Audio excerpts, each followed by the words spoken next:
Open a little bit here for you to see you guys here. So I'm very excited about this presentation. I think it have taken me 40 years, all the 4 years of my life to prepare for this. And I want to start with something familiar and easy. How many of you have heard someone say, my hairstylist is like my therapist? You can say something on mic or just with hands. Some of you, yeah, most of you. I'm gonna go in percentage view now. I'm gonna show this video.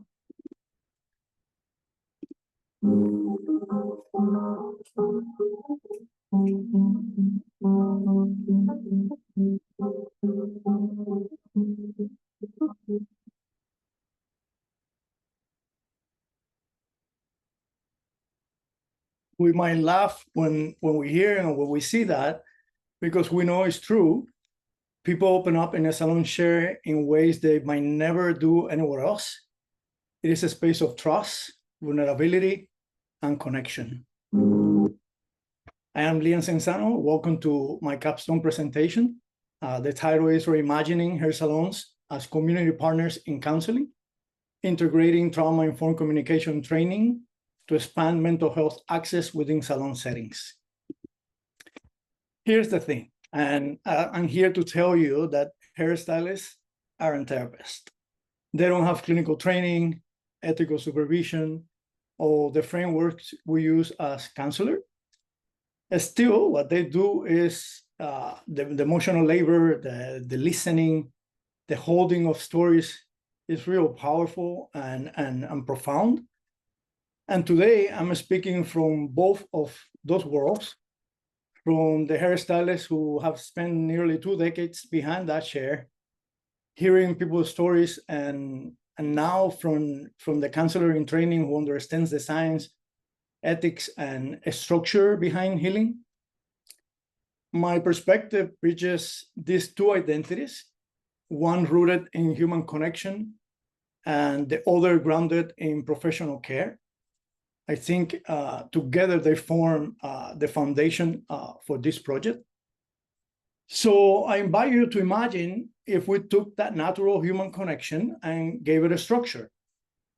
If we added trauma-informed communication and ethical boundaries to what stylists already do so well, I believe the impact in the communities could be profound.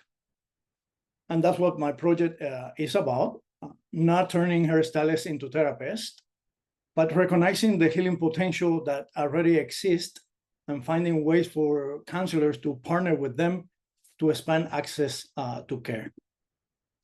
A little overview of what I'll be covering today. I'll start with a little bit about my background.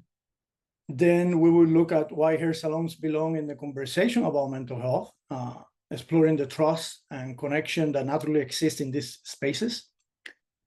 From there, I'll move into research, reviewing global models that have successfully integrated beauty and mental health work. You'll be surprised at how these projects work and how the world is already thinking of these things, and also how these programs can inform counseling practice here in the United States. The discussion session will focus on ethical and multicultural considerations, how counselors can collaborate responsibly and with cultural humility. Then I'll introduce my application, the Wellness Center, a trauma-informed model that blends hairstyling, counseling, and community care. Finally, I will close with reflections on what this project means for the counseling profession and how it invites us to expand access to care and reimagine where healing is already happening. So a little bit about me. I am Lian Cenzano. I was born in Santiago de Cuba and raised in Havana. In Cuba, I studied at the National Art School, earning a degree in performance art in 2004. In 2006, I arrived in the United States after escaping Cuba on a boat, spending 3 days in the ocean with the hope for freedom and opportunity. A journey that profoundly shaped my understanding of resilience and human connection. I began working as a hairstylist in 2007, a profession that I now have practiced for almost 18 years. And behind that chair, I have listened to thousands of stories about identity, loss, transformation, experiences that deepen my desire to understand the human mind and get curious to see if I further my studies, how can I help people from a clinical angle. So this led me to earn my bachelor's in psychology of addiction from Purdue University in the summer of 2023. And now I'm completing my master's in clinical mental health counseling here at Northwestern University. My story is one of transformation from art to beauty to healing. So let's go right in. For years, people have said my hairstylist is like my therapist. That common phrase captures something profound. Salons are spaces of trust, intimacy, and emotional disclosure. Research shows that and also confirms that clients routinely share highly personal experiences with stylists, often about grief, relationships, stress, even trauma.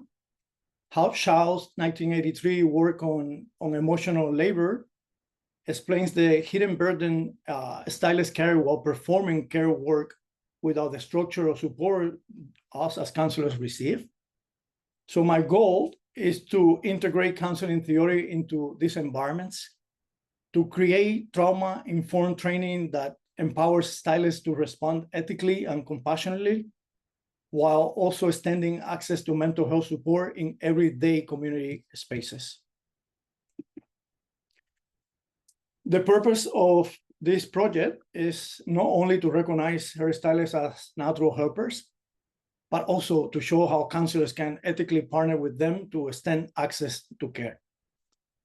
My goal is to bridge theory and practice, taking concepts from counseling, like trauma-informed care, empathy, and ethical boundaries, and applying them in a non-traditional setting, and showing how counselors can collaborate with hairstylists as partners in mental health support. These objectives focus on three main things, like you see there: translate counseling research into practical trauma-informed skills that counselors can adapt and teach to hairstylists. Also examine ethical, multicultural, and professional considerations when counselors collaborate with hairstylists. And propose a counseling framework for sustainable partnerships between salons and mental health professionals.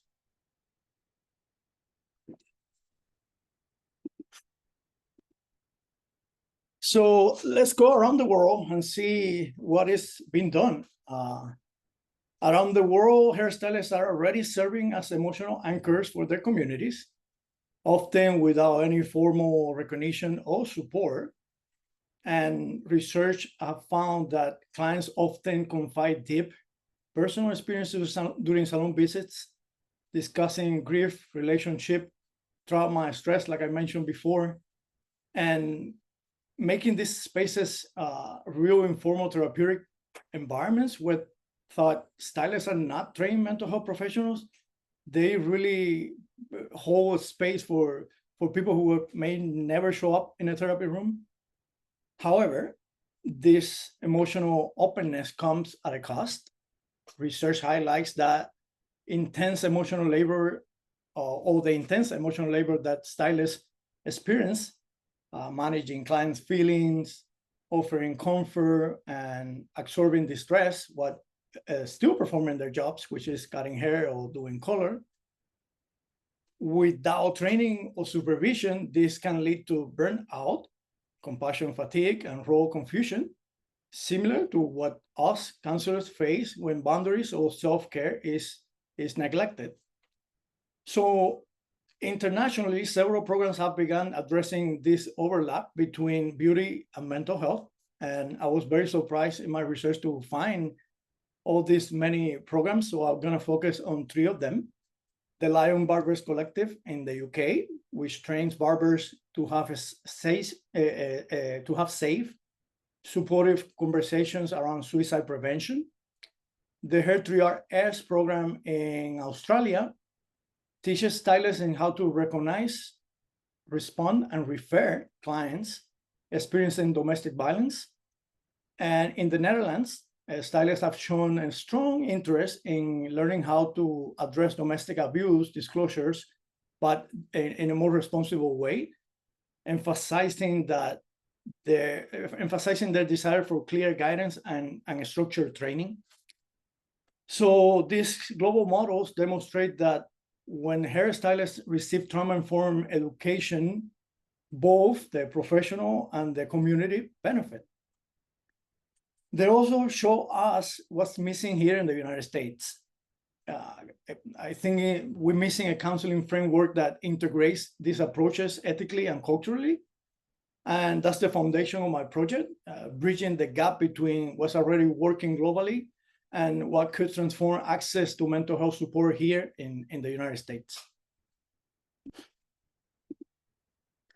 So let's focus in this first one, the Lian Barbers Collective, which began in the United Kingdom as a grassroots response to rising rates of suicide among men, particularly within communities where barbershops were already functioning as safe, informal spaces for connection. This initiative trained barbers to recognize early warning signs of mental distress, listen empathetically, and guide clients toward appropriate support. What makes this model powerful is that it meets people exactly where they are. Many men who would never step into a counseling office will sit comfortably in a barber chair. The collective have really recognized that those everyday connections about life, relationships, or stress could literally save life when supported with the right tools. The training emphasizes 4 core steps, as I put that on my slide: recognize, ask, listen, and help. Barbers are not asked to diagnose or counsel, but to respond with empathy and awareness, and to know how to refer clients to professional resources, which is an important point. This keeps the work ethical and sustainable. From a counseling perspective, this model embodies community-based preventions and early intervention. It also illustrates how paraprofessionals, when properly trained and supported, can complement our work as clinicians. The Lian Barbers Collective show us that mental health outreach doesn't always have to start with a therapist. It can begin with a haircut, a conversation, or a simple culture of care. The next program is the Hair3RS, which stands for Recognize, Respond, and Refer. It's one of the most comprehensive salon mental health initiatives in the world. Developed in Australia, it equips hairstylists with the ability to identify signs of distress or risk, particularly around domestic violence, and also how to refer clients to appropriate support. The training is concise, practical, and designed for non-clinical professionals, helping stylists recognize when a client might be signaling for help and respond compassionately within their role. And what makes this program particularly strong is its trauma-informed foundation. Hair3RS emphasizes in creating emotionally safe salon environments where clients can feel respected and empowered. Rather than teaching a stylist to be therapists, it gives them language and confidence to engage ethically. Listening without judgment and also responding with care. This mirrors many of the same principles we use in counseling: empathy, trust, and attunement. And from a counseling perspective, this program really demonstrates the potential for early intervention at the community level, and it also shows that mental health support doesn't always have to begin in a clinical setting. This other study from the Netherlands adds an important global perspective. Researchers found that hairstylists were open to having conversations about domestic violence and mental health, but they emphasize one crucial condition: They wanted training that respected their cultural and professional boundaries. These findings highlight the theme we have seen across every successful international program. Sustainability depends on cultural fit. It is not enough to provide training. It has to make sense within the environment and community where it's used. Stylists wanting to help, but they didn't want to overstep. So for counseling practice, this really reinforces how essential collaboration and role clarity are in community partnerships. Counselors must co-create these programs with stylists, not just for them.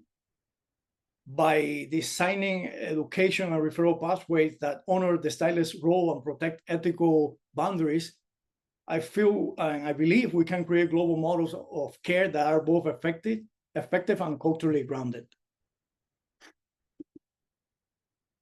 Each of these international programs I've talked about, the Lion Barbers Collective, Hair 3RS, and the Netherlands study, offering important lessons for how we might adapt similar initiatives here in the United States.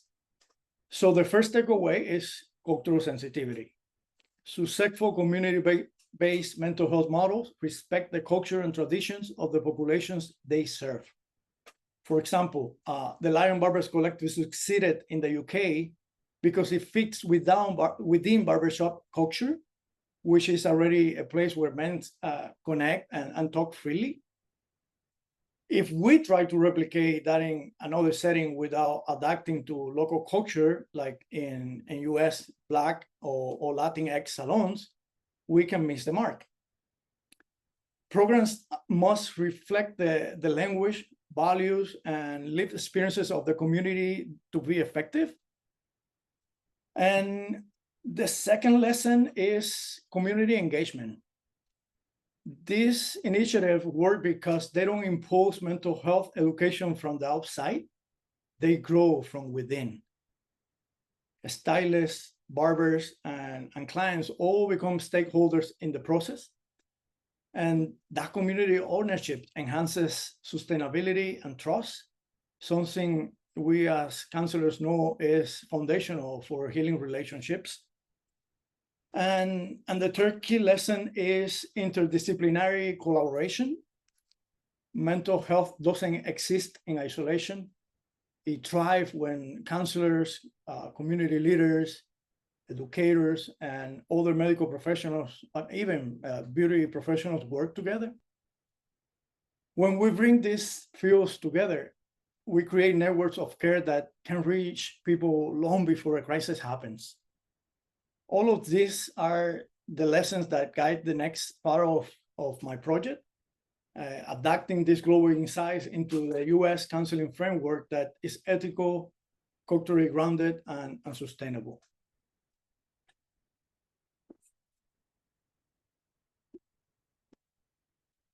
So we are beginning to see legislative change in the United States, and that made me very happy when I found it.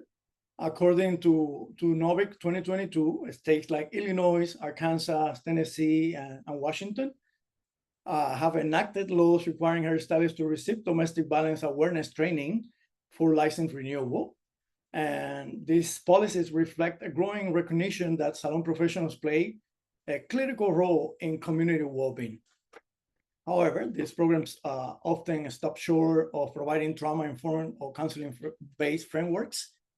And that is where counselors come in to partner with policymakers and salon professionals, helping design training that is ethically grounded, culturally responsive, and trauma-informed. So how do we go from research to counseling practice? And I'll show a couple of ideas here. I feel counselors are uniquely positioned to bridge the gap between formal therapy and everyday community care. And I want to pause here for a moment because this is where my own experience really connects to the research. After 18 years behind that chair, I have witnessed what these interactions look like every day, the trust, the vulnerability, and the emotional disclosures that happen naturally in salons. And I am uniquely positioned to speak to this intersection because I have lived it. And I've seen the power of those relationships and also the limitation that comes with them, and when there is not clear framework or training to support it. So I believe equipping hairstylists with trauma-informed communication micro skills can enhance their ability to support clients empathetically, while also maintaining boundaries and ensuring safety. This is where counseling can make a meaningful impact here, not by replacing what stylists already do, but giving structure, language, and ethical grounding to the care that is already happening in spaces like this. So as we imagine collaborations between counselors and salon professionals, one of the first ethical concerns we have to address is confidentiality. And I have to say, before I was working in this project, I thought of some of the ethics codes are kind of getting in the middle of innovation, but I want to go through them and kind of get to that place where I actually started to think of ethics in a totally different way. So the ACA Couple Ethics Section B1C reminds us that counselors are responsible for taking all responsible steps to safeguard the client's information. So in a shared or collaborative environment, even a casual conversation or overheard comment, could constitute a breach of privacy. I want you to keep that in mind. There is a risk of another stylist or a client overhearing private information shared in the hair chair or even in the counseling setting. And this means that any partnership between stylists and counselors must begin with strong protocols for informed consent, physical privacy, and staff training, so everybody's on the same page. Counselors must lead these efforts to protect clients and uphold ethical practice. A simple but effective solution is to prioritize privacy by design, like we do in our clinics. Soundproofing counseling areas ensures that no one outside the room can overhear clients' conversations.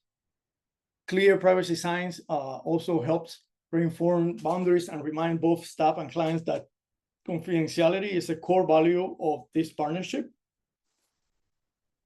Regular ethics reviews and confidentiality trainings are also essential. This not only reinforce the ACA Code of Ethics, but also create a culture of accountability where every professional, licensed counselor or stylist, understand their role and also understanding their role in protecting clients' trust.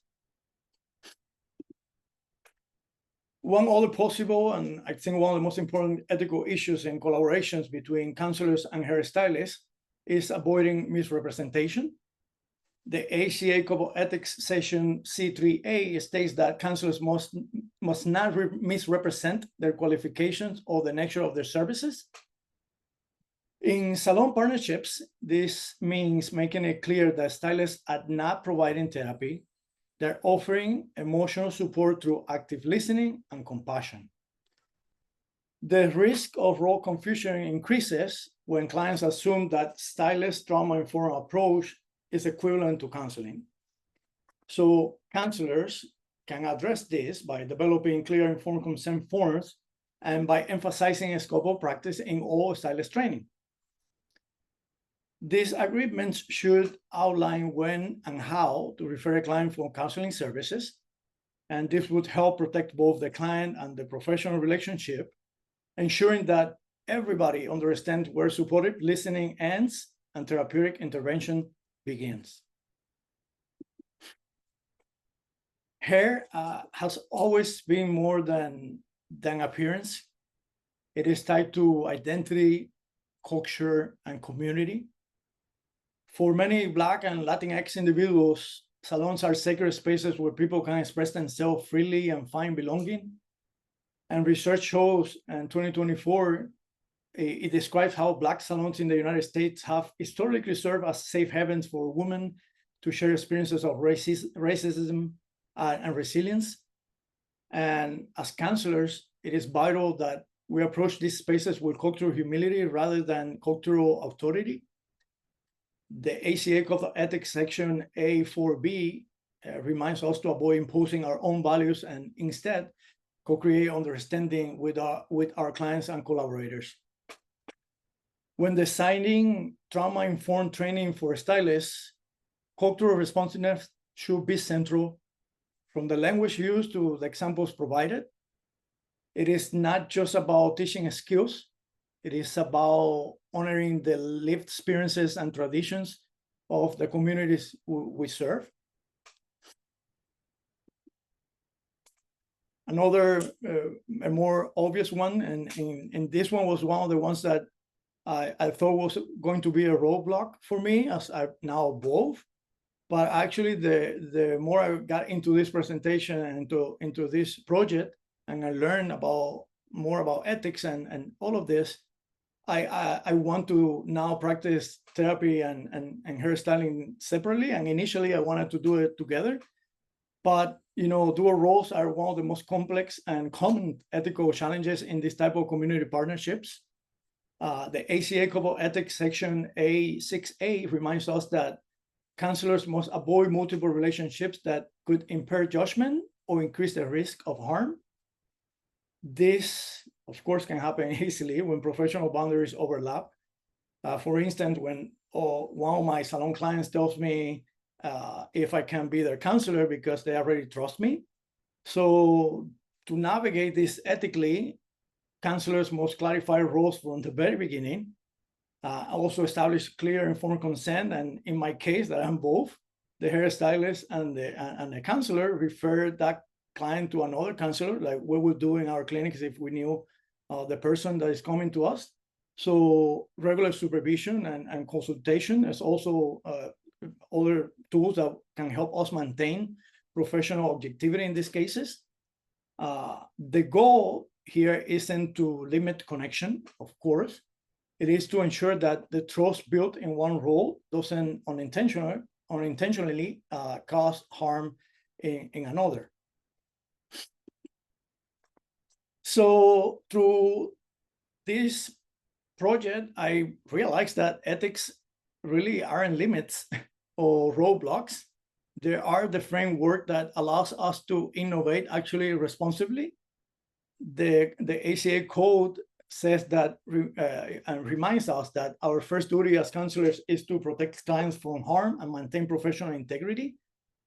So when we build new models like collaborations with stylists, ethics serve as the foundation that keeps those innovations grounded in safety and trust.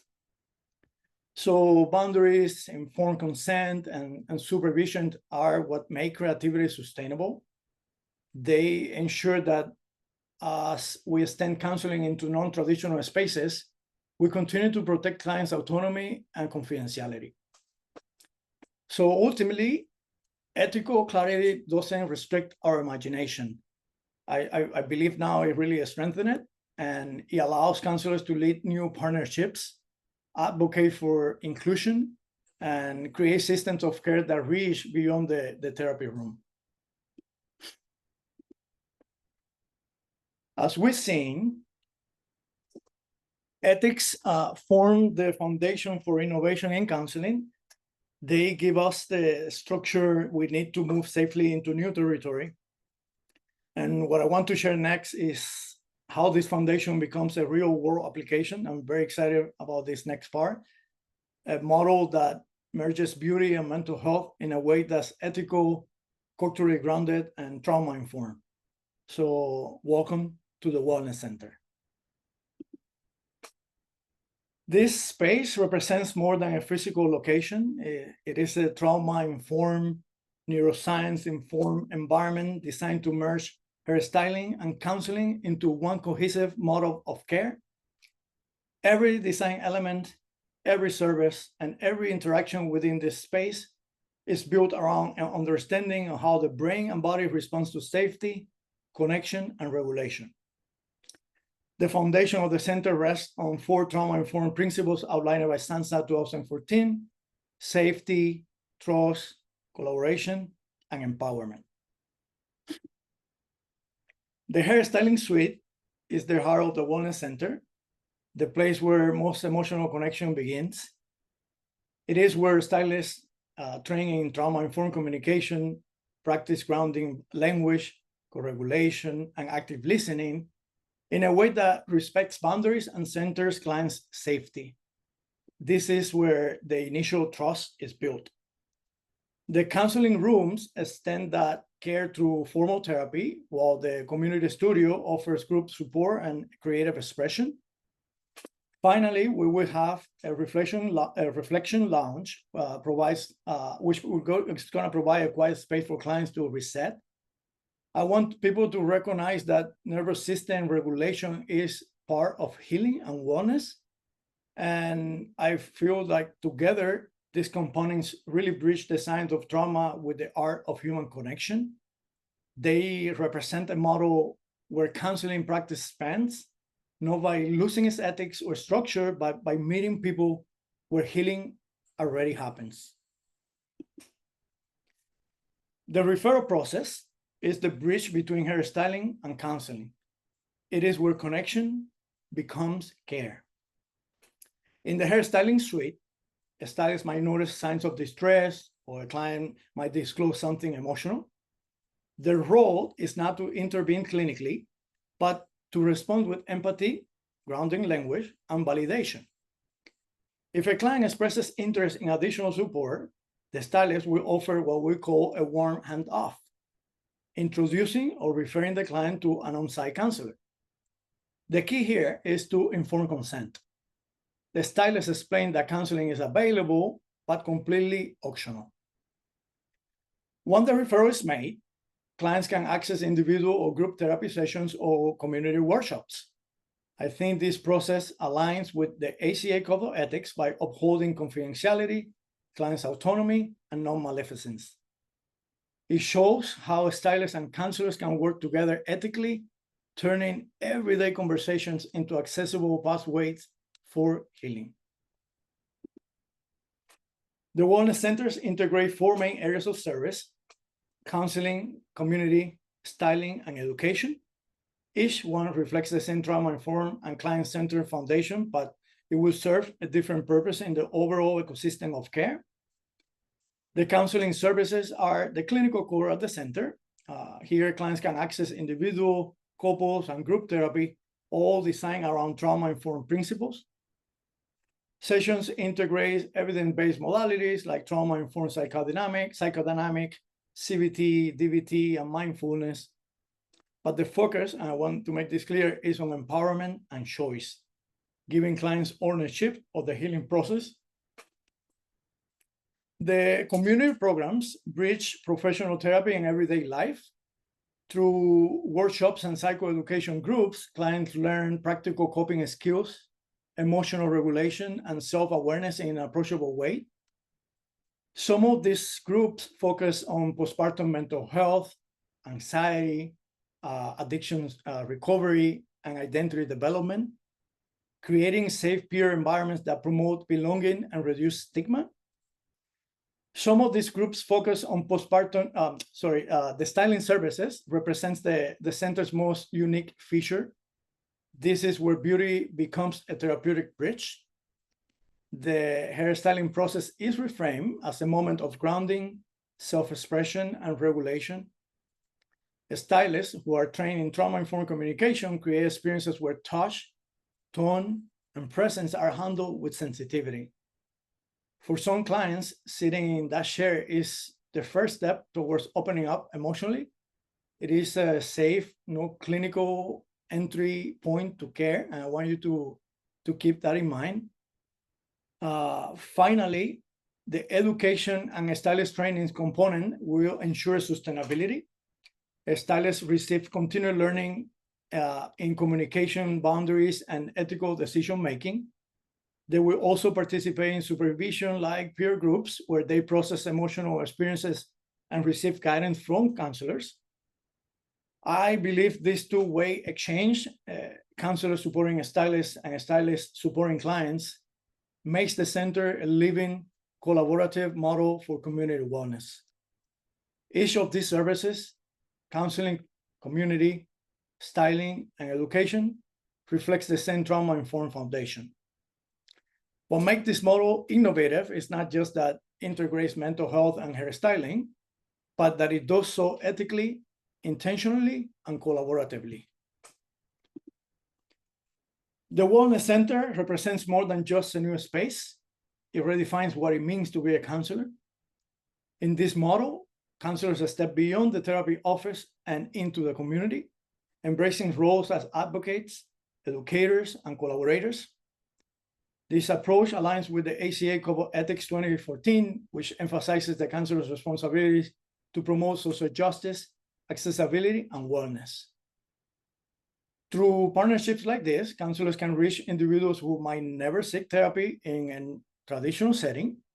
It also encourages early intervention, reduces stigma, and fosters prevention through trust-based community relationships. This model also supports the future of the counseling profession by demonstrating that ethical innovation is possible as long as it is rooted in evidence-based frameworks like SANSA trauma-informed principles. This vision shows that the counselor's reach is not limited by walls, but extended by compassion, creativity, and cultural connection. As I close, I want to leave you with the heart of this project. Healing can begin anywhere, even in a salon chair.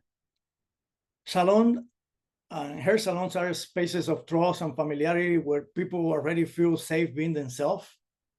And when counselors recognize that potential, we can open new doors for care, and that will be very powerful for communities. Trauma-informed communication turns ordinary interactions into moments of support and grounding. It allows counselors to extend empathy and connection into everyday life while remaining guided by clear ethical boundaries. And finally, innovation in counseling must always be anchored in ethics, empathy, and cultural humility.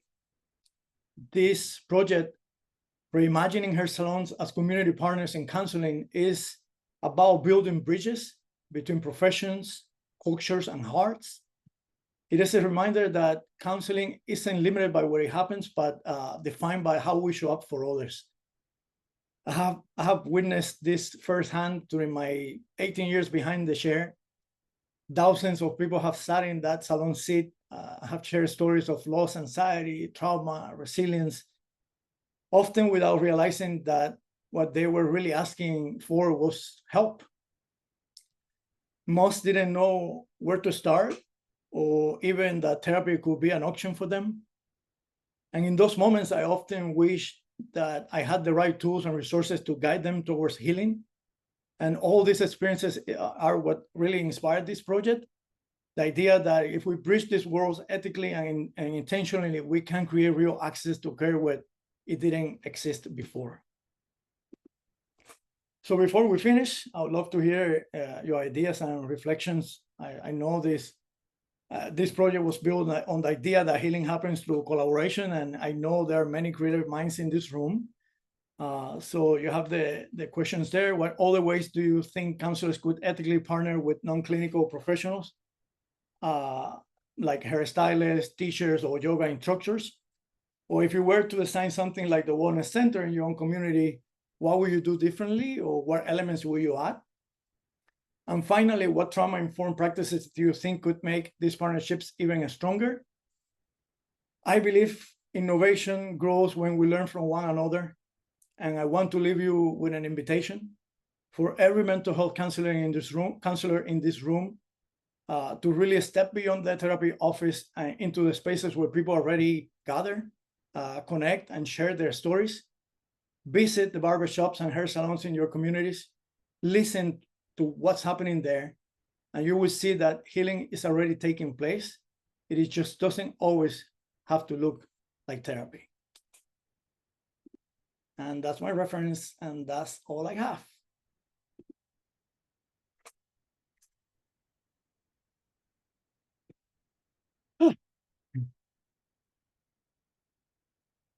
Welcome questions, of course. I just want to say this is very beautiful. My best friend is a hairstylist, and one of the things I think about that is related to what you said is that her other friend is the salon owner, so they often use that space, and they've been talking to me about like hosting kind of like a journaling night just to kind of, like you said, like most people who sit down in that chair, they may not know that therapy is accessible to them, or it may not actually be accessible to them. So it's just making me think a lot about that. And yeah, it was an incredible presentation. Thank you. Thank you so much. I really appreciate that. Alexandra? I really love when you said that healing can start anywhere. I think that was like such a great, like one of those ending quotes. Um, and I think that is so true, right? Like you go to the hair salon and you are like, guess what happened? And this is like what's going on in my life. And here's the scoop on everything. And I think even just like providing them with tools that can help the way they respond to their clients, even if they're not necessarily a therapist or whatever it may be, at least giving them some framework to like go off of and utilize when working, with the clients they do have. So really great job. I love your idea. It's awesome. Thank you. When I was, I practiced hairstyling for so long, and it got me to the point that I heard all these people opening up to me. I was like always wishing that I could help them further, and I always felt that I had a limitation. So that's kind of really what inspired this whole academic journey for me. And now, little by little, have become a little bit of an advocate for all hairstylists. And this kind of goal now have like kind of shows me in a way, and I'm very excited to keep going with this work, and because we don't have a lot of people in the hairstyling world who can advocate and really form a bridge between these two professions. So I think this will be the beginning of some of that, and I hope I know now 4 other hairstylists in my community who are becoming counselors. So this is not just something random. This is something that we are thinking about it, and I hope more of us can really follow this path. So thank you for all your comments. Edwin. Yeah, no, great creativity. I mean, it's so awesome. Immediately, I was thinking how I see my barber every 2 weeks. I see him more often than I see some of my best friends. Like it's such a consistent person in our lives that sometimes we overlook.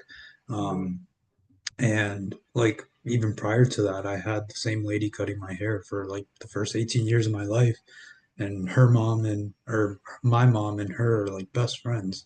Um, but yeah, it's just such a creative topic, but also I really loved how you pointed out like this is early intervention. I think a lot about referrals now from PCPs or recent hospitalizations. Like we wait until there's something wrong. We wait until we're concerned. And in reality, like you said, healing starts as anywhere, just like a hair salon chair. So great job.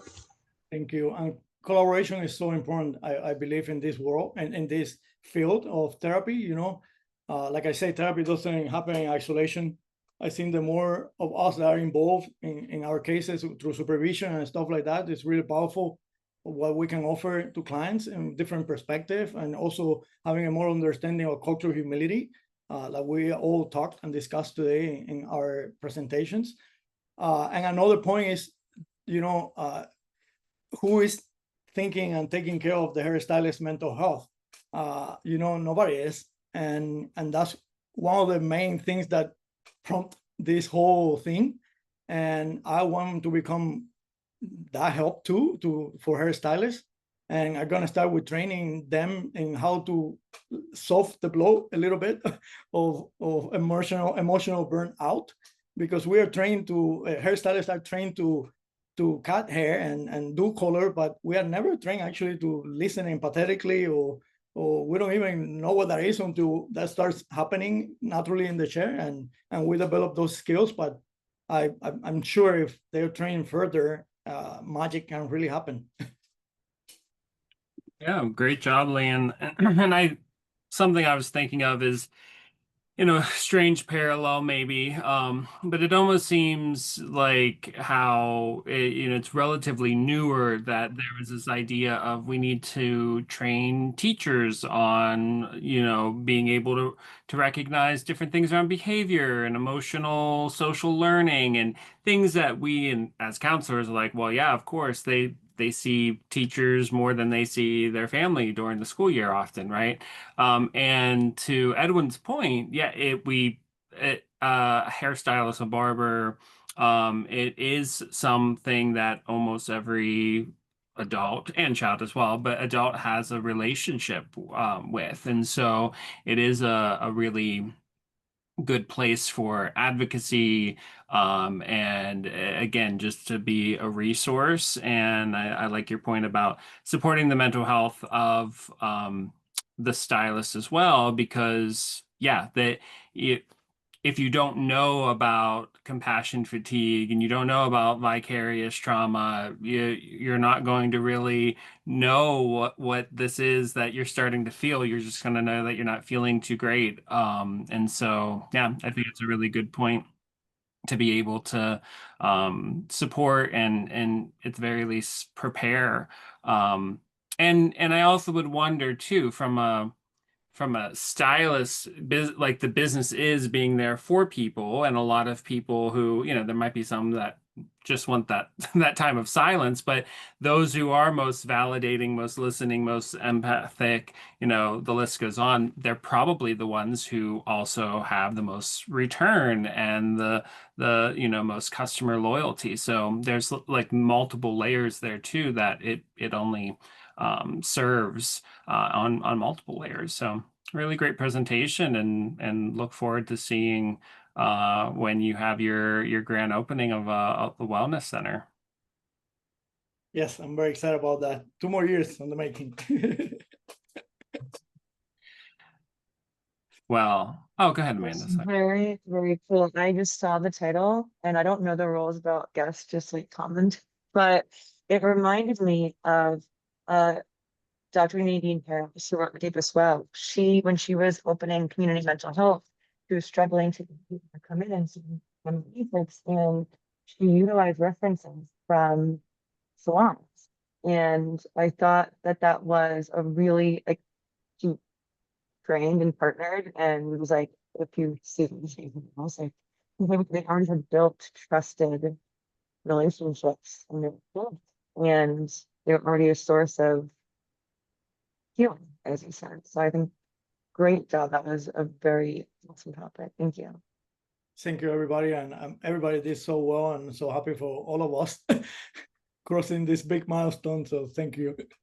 Yeah, well, everyone did do a great job. I hope you feel proud of yourself. Give yourself another round of applause. I know that, there's still a few more weeks left in the quarter. Everyone has a different timeline, but this is a really big accomplishment. It is something you heard about definitely since NSI, probably since before that, and it's been on your mind the entire time. And so I hope, if nothing else, or on top of everything else, that this feels like a really representative milestone of who you are now versus, who and where you were then. It's amazing transformation. It's amazing dedication. You have commencement, you have graduation, and that's also a big representative milestone. But I think in our program specifically, like Capstone, this is a really great opportunity to, look back on what brought you here and really be proud of yourselves and recognize all the work and everything you've done to get this far. So congrats again. I've enjoyed getting to see your presentations and getting to hear from you all, and you all have great ideas that hopefully you'll share beyond here in other conferences. I'll put the Zoom link for the closing ceremony. It will be at starting at 3. If you have any Northwestern purple, go ahead and wear that there. It's also in the program, but yeah, we'll see you all there. I'll linger here if anyone needs anything, but otherwise, great job, everyone. Sorry, I have a quick question.